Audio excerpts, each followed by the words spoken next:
Hello, everyone. Welcome back to another episode of the Football Tailgaters podcast. Our boy Aaron is out for the week, and we shall continue. We have Andy, who is our unbiased NFL fan, and I'm your host, Yams. I'm your Jet fan. We have a couple of topics to get into. Do we see a quarterback change happening in Chicago? What's up with the Chargers? Also, are Miami Dolphins a fraud? Let's get started. Let's get started with, what is your biggest disappointment of the week, Andy? Biggest disappointment are the Detroit Lions. They were doing so well until this last Sunday. And I don't know what happened with the defensive coordinator, Aaron Glenn. He had no answers for the big time offense that Lamar Jackson was able to throw, and as a pocket passer this time, which was a huge surprise. Yeah, that's a good one. I think for me, I'm going to choose Josh McDaniels. I think he needs to go. He doesn't have the guts to put the team in the best position to win. He's calling weak plays, and anyone with eyes would see not to start Brian Hoyer as the quarterback. Now, Andy, what is one of your biggest surprises? The biggest surprise, I would say, is the new quarterback that just came out of nowhere, a Division II college from Chicago. But I believe you say his name, Bagent, I said? Bagent. I apologize. Bagent. And I had to look it up before the podcast. How do you say it? But Bagent, right? Bagent. So yeah, he actually did a really good job. I know we're going to talk about him a little bit later, but he actually surprised, and he actually showed a huge spark for the Chicago Bears. Yeah, you know what? I would put Bears in one of my surprises. Yeah, so three of the three teams came with a win that were unexpected for me. It was the Patriots beating the Bills, the Bears, and the Giants, who won over the Washington, which, I mean, it's Washington. Maybe it's not so surprising, but they did come up with a win. So for me, those are the three victories that surprised me for the week. And yeah, the Bears is one of them. So why don't we get into that first topic then? Do you think that there is going to be a quarterback controversy in Chicago happening soon? The Chicago fan base is really, really thirsty for just a spark for this team. They've been just tearing their hair out, just seeing Justin Fields and the team just lose game by game. And finally, we saw a quarterback just out of nowhere just start like completing passes, short passes, whatever needed to be done to win that particular game.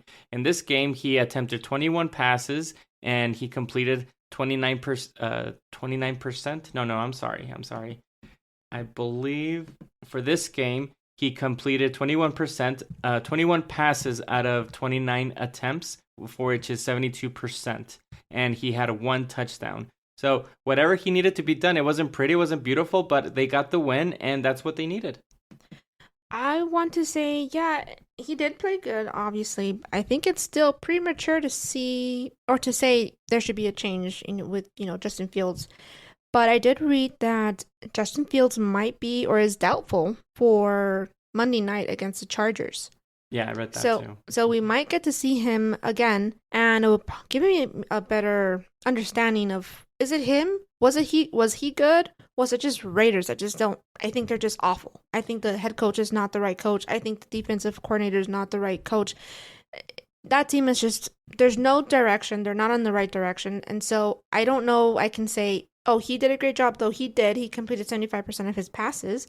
But I think Justin Fields would have done just fine against the Raiders as well. I just see a different type of quarterback between this new quarterback, Tyson, and Justin Fields. Justin Fields, he's a runner. He does have, he has one look, and with this new quarterback, and which is just showing that he just can do those quick passes in order to just move the chains and get those first downs in order to even score a touchdown. The running game was huge for the Chicago Bears, and it just seemed like that was some type of spark that helped the team win. I know it was the Las Vegas Raiders, which is a bad team, but it seems like you just don't need to do too much to be a quarterback, to actually win. And I believe Justin Fields is just trying too much, maybe, and I don't think the coaching staff is helping him at all. I mean, you're right. He did sit back in the pocket, and he did throw into tight windows and 3 and 5 throws that we don't see typically that Justin Fields does. Though he does, but he kind of ditches the pocket and runs instead.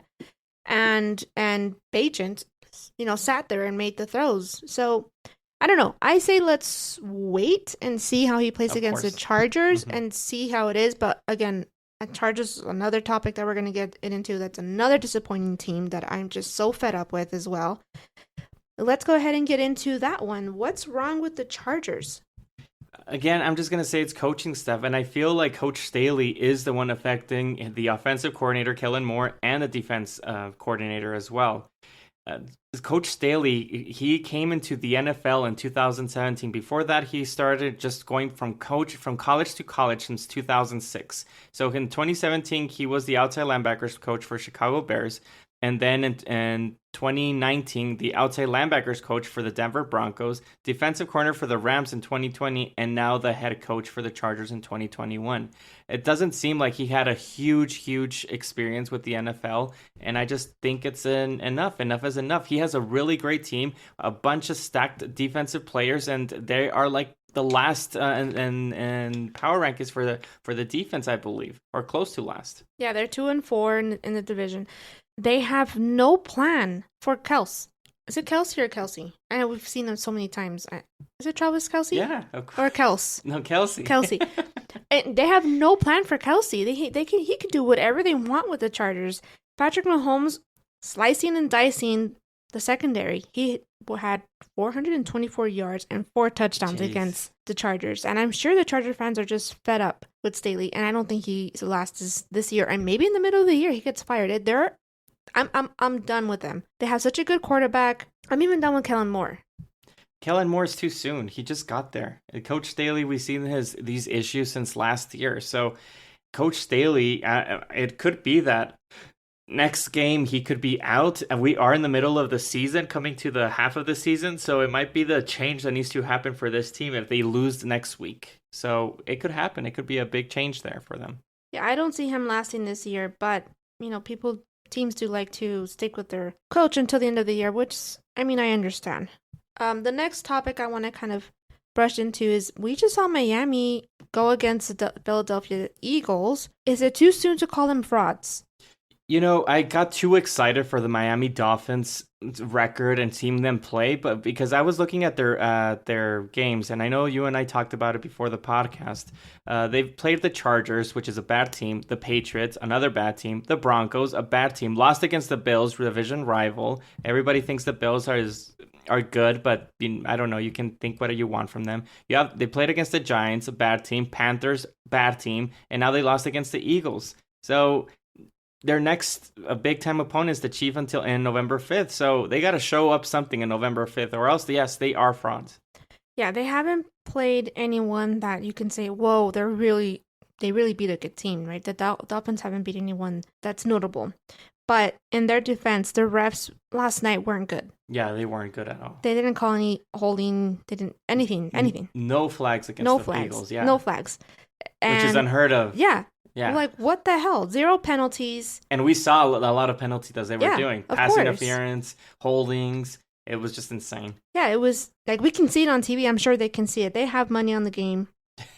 But the Dolphins Dolphins were missing 3 old linemen. So, and they did play at one of the top D lines in the league. But I don't know. Yeah, they did keep it close. They were just 1 score down, and they kept it closer to the very end. It's too soon to call them frauds. We'll see what happens against the Chiefs. I don't know what to say about the refs, because it seems like we've been saying this since last year that there's just been some controversial calls, but I don't know if it's becoming this very like blatant. I don't know how you say it, like just in your face. It's obvious. It's very in your obvious. face. It's slap in your face. Right, because in this particular game, primetime Sunday Night Football, everybody can see like the flags that should have been thrown for the Eagles. Even Mike McDaniels, the head coach for the Miami Dolphins, he went on the Twitter rant and saying like 10 events that happened last night where the flag should have been thrown for the Eagles. But he said calmly like, yeah, but they still should have had a chance to win. They're not blaming the game on the refs, but he just wanted to point them out that how they're not calling the game fairly. But it's happening in a lot of games. It's not just, last night. It's a lot of games. Yeah, we saw the Pittsburgh Steelers with Pickett, the quarterback, was like 1 or 2 yards short, and they said like he got the first down. That was insane. Also, for the Browns, they weren't able to get an opportunity to win because they called and pass interference and a non-catchable a non-catchable ball. Yeah, exactly. Yeah. Then that actually solidified for the Colts to win the game. So Browns. no, the Colts won the game. It solidified the Colts to win the game, and the Browns lost it. You're double checking on this? I'm double checking. Yeah. Come on. The Browns won 39-38. Am I confused? Yes. So it was the Browns. It was PJ Walker who threw it way out there, and it was a non-catchable ball, and then it was a PI on. I'm sorry. Yeah. Yeah. It's coming back to you now. It's coming Okay, back and to then me, they got sorry. forced into the one, and then Kareem Hunt ran it in. Right. So it took a win from the Colts. It took the win from the Colts, exactly. And Gardner Minshew was doing a phenomenal job in that game. It just completely came back to me. We saw so many games yesterday, which I love seeing so many games all at once. But yeah, that was a huge controversy for that one. And also for the Los Angeles Rams to be able not to even have the opportunity to win the game because of Pickett making that first down. So yeah, we see a lot of ref controversies. Yeah, it's too many. It's too many. It's too many that it's so obvious, or is it that they're not trained well? Is it that they're not getting paid enough? Are they just part-time employees? Like, what is it, right? We need to, maybe it could be a topic for another day, but it wasn't fair for Miami. I think they should have had a shot, at least 2 or 3 calls against Philadelphia, but not 0. Yeah, 0. Not 0. Insane. That's insane. It's That's insane. Stupid, unheard of. That can never happen. There's never 0 penalties in the game. I mean, it can happen, but we saw many opportunities that they could have thrown a flag on them. Yes, and they should ban the push and tush or the brotherly love. I disagree. I don't like it. I disagree. Yeah, because your team doesn't know how to do that play particularly well. The Eagles are doing it really, really well. And if it was that easy, then all the teams would be doing it. But true. But you know what? Philadelphia didn't have that opportunity to do it against the Jets, and they were in situations where they're 3-1, but they elected to pass instead. Why is it against Miami, or why is it that they decide to? Well, I don't know. That's their game plan, regardless. Yeah. But the thing is that for them, it should still be illegal until we see a whole bunch of teams being able to do it successfully. Then you try to make a change. But right now, it's just the Eagles that are being able to stop it. They're defensive corners figure it out. They're the ones that seem to be successful doing it, and no one can stop them. Anything else on this topic? No, I think we'll talk about the refs in another game, another week. Yeah, we certainly will. That's definitely something we need to get into. So we have a couple of extras here. We're going to go ahead and, Andy, you want to tell us the fantasy updates? Yeah, week 8 fantasy updates. There's been a few pickups that you can do for this week. We start off with Josh Downs, a wide receiver for the Colts. He is currently rostered in 36% of the leagues. The targets that are going towards him have been increasing every week, and he did really, really well this last week, so I would pick him up if you need a wide receiver. Taysom Hill, the tight end from the Saints, he played a phenomenal game this last game, and they might be using him as a runner, as a quarterback, just like they did before in the prior years with Derek Carr, because they did see some success. So he is rostered in 9% of leagues. Next one is the running back from the Rams, Henderson. They did acquire him since Williams is now on injured reserve. So Henderson is rostered in 25% of the league, and they used him a ton in this last game against the Pittsburgh Steelers. I believe of 16 attempts. So that would be a running back I would pick up. And he did actually see the end zone as well. And last but not least, if you do need a quarterback, Kyler Murray might be coming back on week 9 or week 10. I would pick him up and just stash him. We know that he is a running quarterback, which is great for fantasy points. And I'm sure that he's going to just have fresh legs and for him to come back and do some damage. So I would pick him up and just stash him. Yeah, I like the Kyler Murray pick. A little rusty in the beginning, but I'm sure he'll get his legs underneath him. Yeah, exactly. All right, Andy, do you want to go over your picks for week 8? Who do you got? Yeah, week 8. We're halfway in the NFL season for 2023. Exciting. We can start off with Thursday Night Football with the Bills against the Buccaneers. The Buccaneers have been doing really great, surprising a lot of people with Baker Mayfield. But in this one, I'm going to be taking the Buffalo Bills. I know that they just lost this last Sunday, but I believe that they just are going to pick themselves up and be able to their defense is going to be able to dominate that offensive schemes from the Buccaneers. So picking the Bills.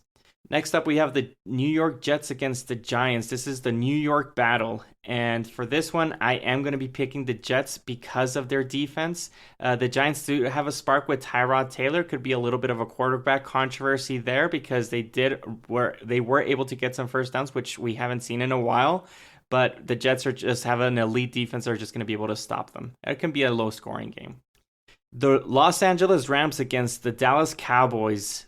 This might be a game that they both have a big-time struggle, but I believe the Cowboys' defense is going to come up and be able to do some damage, but I wouldn't be surprised if the Rams are able to pull this off. The wide receivers, Pua and also Cooper Kupp, are just helping Matthew Stafford go in and get some points, so I believe this game could be close. I'm just going to take the Cowboys, but I wouldn't be surprised if the Rams win. The Bengals against the 49ers. This is a really good game because the Bengals need to show up this week coming up from a bye week. And the 49ers just need to continue to show their dominance of the best team in the NFL, even though they did struggle against the Cleveland Browns, which they have an elite defense. But that is the reason why I'm going to be picking the 49ers, because the Bengals do not have an elite defense as the Browns did. So I'm going to think the 49ers offense is going to be able to take over the game. Sunday Night Football, the Chicago Bears against the Los Angeles Chargers. Now with Tyson, the Division II quarterback for the Bears, gave some spark to them. If the Chargers just are not prepared at all, which that's the sentiment I have for this team, this might be the last coaching for Staley for this game if they do lose to the Bears. And for this reason, I'm going to be taking the Bears. They did have a spark, and I believe the Bears are going to be able to take the win. Monday Night Football, the Las Vegas Raiders against the Lions. The Lions looked horribly against the Ravens, which they should be bouncing back. They do have so many weapons against the awful Raiders team. Josh McDaniels could be another coach this might be his last year with the Raiders if he continues to lose how their team has been losing. It's been embarrassing. So it's just an easy pick for me for the Lions to take it. Yeah, the Raiders, they just suck. I'm so disappointed in the Raiders, honestly. What did you have any picks on the Saints and Colts? You think Derek Carr's gonna yell at his teammates again? What do you think? Those two teams have been having some struggles. I know that the Colts have Anthony Richardson is out for the week. I know that that their backup quarterback has been doing pretty well, but Derek Carr and the New Orleans Saints, it just seems like they're just not in sync. Yeah. So I would take the Colts for this one, but it should be a good game too. Should be a good game, yeah. I think so. All right. Well, is there anything else you want to add?